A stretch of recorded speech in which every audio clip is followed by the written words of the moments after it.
रूपाली पाटिल ने अंजलि दमानिया पर तीखा पलटवार करते हुए कहा कि यदि उनके पास भक्कम सबूत है तो 24 घंटे के भीतर कोर्ट का दरवाजा खटखटाना चाहिए। उन्होंने कहा कि सिर्फ कागज दिखाने से कोई कार्रवाई नहीं होती और दमानिया राजनीतिक हेतु से अजित पवार पर आरोप लगा रही है। पाटिल ने आरोप लगाया कि दमानिया ने किसी की सुपारी लेकर यह मामला उठाया गया है। रूपाली पाटिल ने साफ साफ क्यों कहा, दमानिया को इस्तीफा मांगने से पहले कोर्ट में अपने सबूत पेश करने चाहिए। गौर से सुनिए क्या कहना है रूपाली पाटिल का। अंजली दमानिया ताई, आपण 24 तासाच्या आत मागणी करत आहात की राज्याचे उपमुख्यमंत्री अजितदादा यांनी राजीनामा द्यावा। अंजली ताई, तुम्ही जो 24 तासामध्ये कथाकथित जे काही तुमच्याकडे काही पेपर्स आहेत अशानुसार मागणी करत आहात, तर माझं तुम्हाला सांगणं आहे की अंजलिताई, आपण तातडीने 24 तासाच्या आत कोर्टामध्ये दाखल करावे। विषय असा आहे अंजलिताई की तुम्ही सातत्याने येऊन जे काही माननीय अजितदादांवर आरोप करत आहात त्याच्यासाठी तुम्ही आता देशाचे गृहमंत्री माननीय अमित शहा साहेबांची भेट घेणार आहात। निश्चित तुम्ही अमित शहा साहेबांची भेट लोकशाहीच्या माध्यमातून घेऊ शकतात, परंतु कारवाई जी काही होणार आहे ही मेहरबान कोर्टाचे जे पुरावे तुम्ही तिथे दाखवताय त्याच्यानुसारच।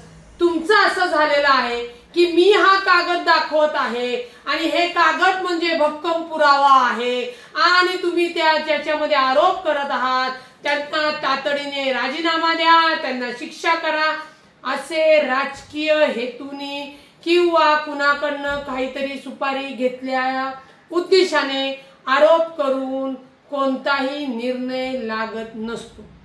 अंजलिताई, मी पुन्हा एकदा तुम्हाला सांगते, माध्यमांसमोर तुम्ही आर्ग्युमेंट करण्यापेक्षा तुम्ही हे तुमच्याकडनं जे तुम्हाला वाटतात बक्कळ पुरावे आहेत हे घेऊन तुम्ही कोर्टामध्ये दाखल करू शकता, परंतु तुम्ही माननीय अजितदादांचा सातत्याने जो राजीनामा मागत आहात तर तो राजीनामा देण्याचं बंधन हे ना राज्य सरकारवर आहे ना माननीय अजितदादांवर आहे। तुम्ही देशाचे गृहमंत्री माननीय अमित शहा साहेबांकडे जरी गेलात तरीही देशाचे पंतप्रधान साहेब असू द्या, देशाचे गृहमंत्री साहेब असू द्या, राज्याचे मुख्यमंत्री साहेब असू द्या, राज्याचे उपमुख्यमंत्री साहेब असू द्या, हे संविधानानुसारच कायद्यानुसारच चालणार। कोणीतरी येणार स्वयंघोषित सामाजिक कार्यकर्ता म्हणून, हे माझ्याकडे भक्कम पुरावे आहेत म्हणून, किंवा लोकशाहीने स्वातंत्र्याचा जो काही तुम्हाला अधिकार दिलेला आहे पण त्याचा जर गैरवापर होत असेल आणि त्याच्यावरनं जर तुम्ही आरोप माननीय अजितदादांवर करत असाल तर तुमच्या त्या आरोपाला कोणतीही किंमत नाही।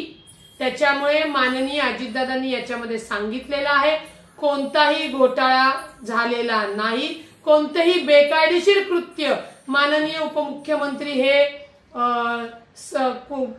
खपून सुद्धा घेणार नाहीत आणि जर अशी कोणती कारवाई किंवा जे काही तुम्ही पुण्याचे कलेक्टर आहेत, हे आहेत, ते आहेत सांगत आहात त्याच्यामध्ये जर अनियमितता आढळली तर त्या कारवाईमध्ये कुठलाही कारवाई होऊ नये म्हणून हस्तक्षेप नसणार आणि तो नसतोच अजितदादांचा, हे त्यांनी स्पष्ट केलेले आहे। त्यामुळे आपण अंजलिताई जी काय मागणी करत आहात ती मागणी मला वाटतं उलट तुम्हीच 24 तासाच्या आत कोर्टामध्ये धाव घ्यावी आणि तुमच्याकडे तुम्ही केलेले आरोप हे पुराव्यानिशी सांगावे, तरच तुम्हाला अधिकार आहे। तुम्ही म्हणता म्हणून कोणीही राजीनामा देऊ शकणार नाही, आम्ही त्यांना राजीनामा देऊन देणार नाही, हे आपण लक्षात घ्यावे।